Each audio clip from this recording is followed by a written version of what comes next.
Assalamualaikum warahmatullahi wabarakatuh. Video har'a kana keessatti seenaa intala social media irratti beekamtuu takka kan islaamummaa qabatte waliin ilaalla. Maaliif islaamummaa qabatte? Hagaduma video kanatti nafaana turuudhaan chaayinaala kiyya sunnaa rasuulaa maatii eegataatan booda video kana laayikii godhuudhaan namoota biroo bira akkanaaf dhaqqabu naaf taasisa.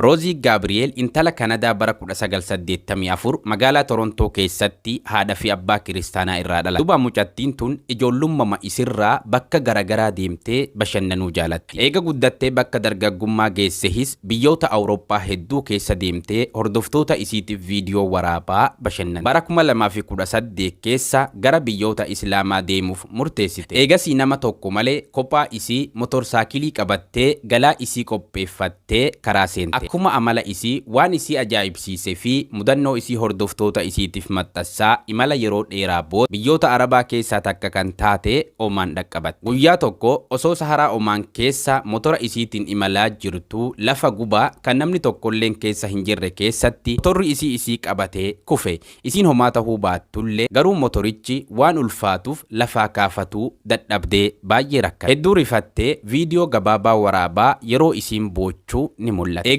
Karaa konkolaataan irra deemuu danda'utti dhihaattee dheeraadhaaf osoo nama deemu eeggataa jirtu jedduma kana dargaggoon Omaanii lama makiinaa isaaniitiin deemaa itti dhufan. Yeroo isiin harka itti raaste dhaabanii fi jechoota afaan Arabaa tokko fayyadamtee rakkoo isirra gahee eega hubachiiftee booda konkolaataa isaanii kortee bakka motorri isii itti kufe geessite. Eegasii makiinaa isaaniirraa bu'anii osoo galata tokkollee hin gaafatin motora isii ol kaasanii waan keessaa bades tolchaniif yeroo biraa deemanis waanuma of biraa qabaniin waan akka bishaanii fi buskutuutiin keessummeessan akka isiin isaan waliin galtullee gaafatanii isiinis diddee biraa deeman. Rozi waan kana hunda gaafa argitu imimmaan isii dhangalaasaa haala gaarummaa kana ibsaa hordoftoota isiitiif viidiyoo gabaabaa waraabde. Eegasii imala isii itti fuftee gara ganda tokkotti baate.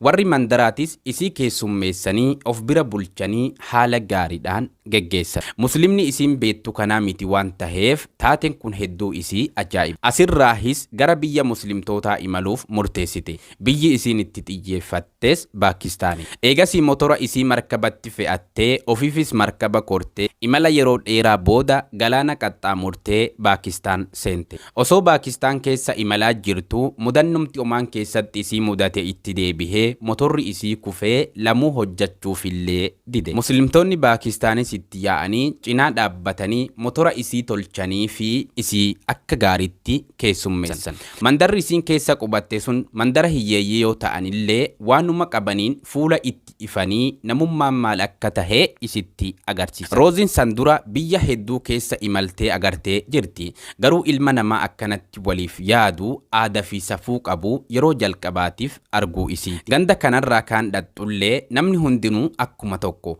akka waan keessummaan jabaa wahii itti dhufetti intala tana keessummeessan. Yoo dukkaana dhattes warri dukkaana gurguraa jiran meeshaa isiin bitatuu barbaadde san osoo maallaqa irraa hin fudhatin akka keessummaa isaanitti dhuftetti isiidhaaf kennu. Wanni isiin keessa isitti beektu ummanni kun wanni inni qabamee jiruun amantiidha. Gaafa kana hunda argitu jaalalli islaamummaa qalbii isii keessa bu'e. Kanaaf amantaa islaamaa isaan irraa gaggaafatuu eegalte. Maalitti nama ajajaa maal irraa nama dhorka jettee eega bal'inaan barsiisan booda baruma san keessa bara 2018 haqiiqaa onnee isii keessa bu'ee afaan isiitii baafattee ashhadu an laa ilaaha illallah wa ashhadu anna muhammadan rasuulallah jettee shahaadaa qabattee islaama taate. Namoonni itti dhihaatanii hin beekne islaamummaa dogoggora hubatan. Ammas dalagaa nama islaama ofiin jedhuu ilaalanii akkasuma seehan. Garuu namni itti dhihaatee hubatee hundinuu muslima ta'u malee hin dhiisne.